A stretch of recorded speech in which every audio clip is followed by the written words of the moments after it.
السلام عليكم ورحمة الله وبركاته. اليوم جايبيلكم وصفة جديدة يلي هي البروستد كأنه عم ناكله بقلب الشام. بروستد كأنه عم ناكله باللاذقية عند اللفاح. طعمة البلد، طعمة يوم الجمعة، طعمة لمة العيلة.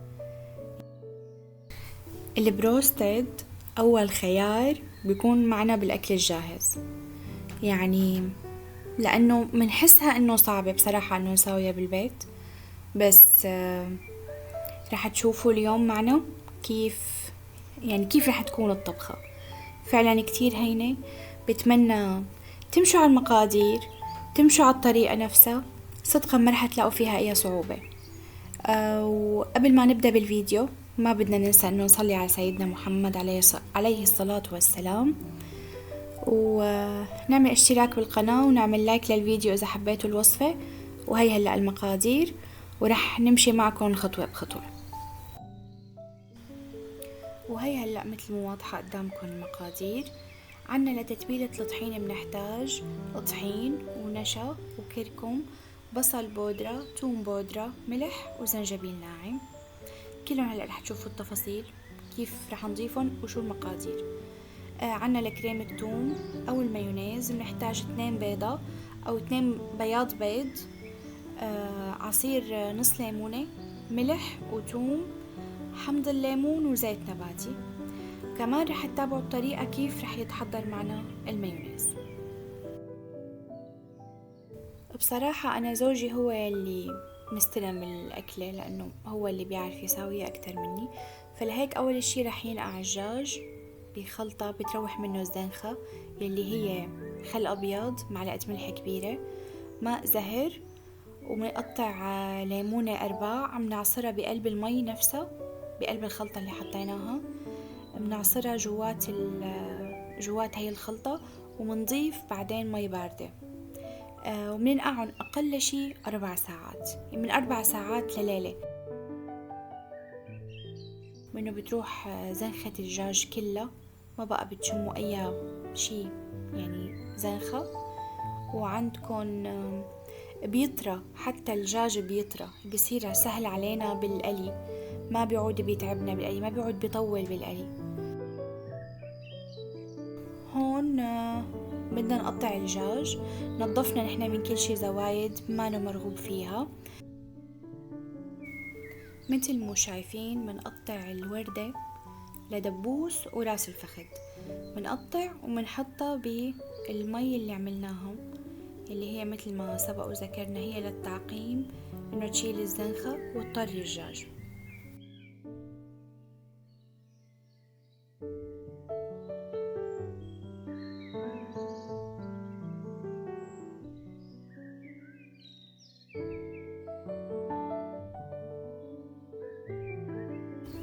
وهون بدينا كمان هلأ بالمايونيز. بعد ما حطينا الدجاج بالبراد بدينا بالمايونيز لحتى نساويه، لحتى كمان يكون معه وقت ويجمد. استخدمنا هون عنا بيضتين، أخدنا بس البياض، بس معلش البيضة اللي بعدها وقع الصفار فما له مشكلة، يعني لو نزل صفار واحد فعادي ما تاكلون، فيكن حتى تحطوا البيضة كاملة. هون ضفنا مكعبات تلج مشان يكون بارد معنا. كل ما كان بارد الخلط كل ما بيجمد معنا أسرع المايونيز. بنشغله على أعلى سرعة، بنخلطه منيح ليتكسر معنا التلج تمام. بعدين بيصير أبيض، بس صار أبيض بنضيف توم، بنضيف حمض الليمون، بنضيف ملح، طبعا كله حسب الرغبة، وبنعصر نص ليمونة، كمان بنعصر معه نص ليمونة. وبعدين بنعمله ضربة سريعة. منبلش منضيف الزيت النباتي، البارد. نحنا منعبي الزيت وبحطه بالفريزر، هو ما بيجمد، يعني قبل ما اشتغل بالمايونيز يعني بشي نص ساعة بكون انا معبية الزيت وحاطته بالفريزر، فهو بيبرد. كل ما برد كل ما بيسرع بعملية التجميد. وانا حاطة كمان يعني حاطين كده مكعبات تلج فصار بارد. اول اشي ما كتير ترتعبوه، رح يكون معكم المايونيز تحسوه ما نو جامد مثل ما بناكله تبع المطاعم. اول شي ما نو داخل له نشا، تبع المطاعم كله بدخلوا له نشا. شوفوه كيف مثل المرهم سميك، ماسك بعضه كله. بس صدقوني بس لحتى ينحط بالبراد رح يجمد ويطلع معكم قطعة واحدة، وهلا رح تشوفوا كيف بآخر الفيديو. هون بلشنا هلأ نحنا بتغليفة الدجاج يلي هي طحين، معلقة نشا حطينا، بنحط كمان معلقة بصل ناعم، معلقة توم ناعم، منضيف كركم. الكركم مشان اللون، ما إله طعمة، حتى ما حدا يفكر انه بيعطي طعمة، لا ابدا ما إله طعمة، بس هو بيعطي لون هيك اشقر شوي للدجاج لما بينقلى. منضيف زنجبيل ناعم كمان يدوب. هلا شوفوا بنحط يعني شغلة نص معلقة، ما كتير لانه بيعطي طعمة قوية. يعني مثل ما قلنا الكركم بيعطي اللون، ما إله اي طعمة ولا إله اي ريحة بالبروستد. منضيف بعدين ظرف فانيليا. ظرف فانيليا سبحان الله بيعطي نكهة، بس هو ما باين بالبروستد، بس ريحة القلي بالبيت بتفرق معكم كتير. يعني بس لحتى تقلوا البروستد بتفوح ريحة الفانيليا بالبيت، كأنكم عاملين قالب كيك أو شي. المهم هلا نحنا عم نتبل الدجاج، منتبله منحط الدجاج بتتبيلة الطحين، وجنبنا في مي فيها ليمون. منتبل هذا أول وش، منتبله ومنفضه ومننزله بالمي، منرجع منطلعه من المي ومنضيفه، منرجعه للتتبيلة الدجاج ومنكبس. هون معنا يعني تاني وش من التتبيلة من الطحين، هذا اللي بيعطينا الحرشفة، بيعطينا حرشفة الدجاج. أنا لا بضيف كورن فليكس، لا بحط بيض، يعني ولا مرة عملناها. مي وطحين دورين، يعني دور مي ودورين طحين، بيطلع معنا محرشف وخالص.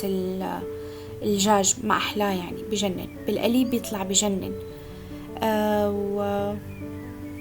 بس هيك يعني ما في داعي أبدا للبيض وتضيفوا بقسماط وتضيفوا طحين، لا لا لا، كله ما له داعي. بحس البيض والبقسماط بيلبق أكتر مع الكوردون بلو، وإن شاء الله قريبا رح صور لكم كمان كوردون بلو، يعني كمان وصفة رهيبة. المهم هلأ عنا الزيت صارت حرارته 170 درجة، أنا بشوفها بالميزان. بياخد معنا قلي الدجاج بحدود 12 لل 15 دقيقة، لأنه الدجاج عندي هم مانا كتير كبيرة. بحطها ما بتاخد أكتر أبدا. وأنا بهذا الوقت كمان قليت معها بطاطا. بعد ما قلينا وخلصنا بحطهم بصفيهم لحتى ينزل الزيت كله منهم. وصدقوني ريحة البيت هون بهي المرحلة بتجنن، لأنه ريحة الفانيليا فايحة بكل البيت، ما حدا بيصدق إنه عم نقلي.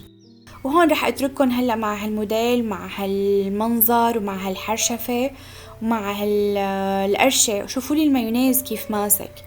أهم شي ما تفكروا إنه لما نحن ضفناه وهو كان شوي مريء إنه حيضلوا معنا مريء، لا، لحتى يتبرد، لحتى ياخد وقته بالبراد كمان من 4 ل 5 ساعات أقل شي، رح يكون معنا بجنن. شوفوا لي الحرشفة، شوفوا لي اللون، شوفوا لي يعني حتى الملمس، عن جد كأنه جايبينه من برا. صدقا إذا بتقدموه لأي حدا رح يسألكن إنه أنتو من أي محل جايبينه، ما حدا حيصدق إنه أنتو عاملينه بالبيت.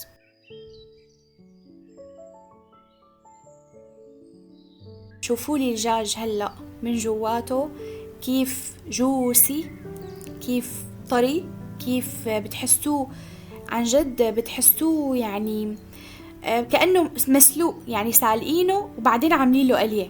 يعني ما حدا بيصدق انه هو كان، تخيلوا يعني انه هو كان ني ونحن قلينا. عن جد شوفوا يعني فعلا رائع.